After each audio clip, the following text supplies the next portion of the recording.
ഡൽഹിയിൽ ചെങ്കോട്ടയിൽ സ്ഫോടനമുണ്ടാക്കിയ car drive ചെയ്തിരുന്നത് ഡോക്ടർ ഉമർ തന്നെയായിരുന്നു എന്ന് ഇപ്പോൾ ഏതാണ്ട് തീരുമാനമായി കഴിഞ്ഞു. അത് അങ്ങനെ തന്നെ സംഭവിച്ചു എന്നാണ് അന്വേഷണ ഏജൻസികൾ പറയുന്നത്. ഈ കാർ ഓടിച്ചിരുന്നത് ഡോക്ടർ ഉമർ ഉൻ നബി ആണ് എന്ന് സ്ഥിരീകരിച്ചിരിക്കുകയാണ്. ഇയാൾ ഈ കാർ സ്ഫോടനത്തെ തുടർന്ന് അയാളും പൊട്ടിത്തെറിക്കുകയാണ്, അയാളുടെ ശരീരവും പൊട്ടിത്തെറിച്ചു. ഇത് DNA പരിശോധനയിലാണ് കാർ ഓടിച്ചിരുന്നയാളെ കൃത്യമായി തന്നെ ഈ ഉമറാണ് എന്ന കാര്യത്തിലേക്ക് അന്വേഷണ ഏജൻസികൾ എത്തുകയും ചെയ്തത്.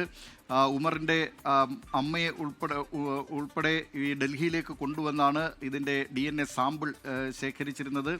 അത് ഉമർ തന്നെയാണ് ആ കാർ ഓടിച്ചിരുന്നതും ഈ ആക്രമണത്തിൻ്റെ മുഖ്യ ആസൂത്രകനെന്ന് പറയാവുന്ന ഡോക്ടർ ഉമർ ഉൻ നബി ആണ് അന്ന് കാർ ഓടിച്ചിരുന്നത് എന്ന കാര്യത്തിലാണ് ഇപ്പോൾ സ്ഥിരീകരണം വന്നിട്ടുള്ള ഒരു കാര്യം. മറ്റൊന്ന്, അന്വേഷണ ഏജൻസികൾ ഇയാളുടെ ഫോൺ വിശദാംശങ്ങൾ, അതായത് പ്രത്യേകിച്ച് അന്ന് വൈകിട്ട് 3:19 ഈ കാർ അവിടെ ചെങ്കോട്ടയ്ക്ക് സമീപം പാർക്ക് ചെയ്യുന്നത്. അതിനുശേഷം വൈകിട്ട് ഏതാണ്ട് 6:50 ആ കാർ അവിടെ നിന്ന് പുറത്തേക്ക് കൊണ്ടുപോകുന്നത്. ഇതിനിടയിൽ, ഈ സമയത്തിനിടയിൽ ഇയാൾ ആരെയൊക്കെ വിളിച്ചിട്ടുണ്ട് എന്ന കാര്യത്തിലാണ് ഒരു പരിശോധന നടത്തുന്നത്. കൂടുതൽ പേർ ഈ ഭീകരാക്രമണവുമായി ബന്ധപ്പെട്ടുകൊണ്ട് കൂടുതൽ പേർ ഉണ്ടോ എന്നറിയാൻ കഴിയുക ഈ അന്വേഷണത്തിൽ ഉണ്ടാകും. ഈ ഫോൺ വിശദാംശങ്ങൾ ശേഖരിക്കുന്നതിലൂടെ ഉണ്ടാകുമെന്ന് അന്വേഷണ ഏജൻസികൾ പറയുന്നുണ്ട്.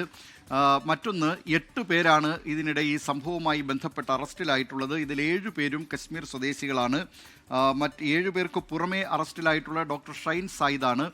ഷൈൻ സയ്യിദ് ഉത്തർപ്രദേശിലെ ലക്നൗ സ്വദേശിയാണ്. അങ്ങനെ 8 പേരാണ് ഇതിൽ അറസ്റ്റിലായിട്ടുള്ളത്. ഇനി അൽഫല സർവകലാശാലയിലെ തന്നെ ഡോക്ടർ നിസാർ ഉൽ ഹസൻ, അയാൾക്കായിട്ടുള്ള തെരച്ചിലും വ്യാപകമായി നടക്കുന്നുണ്ട്. ഇവരുമായി വളരെ അടുത്ത ബന്ധമുണ്ടായിരുന്നു എന്നാണ് കണ്ടെത്തിയിട്ടുള്ളത്.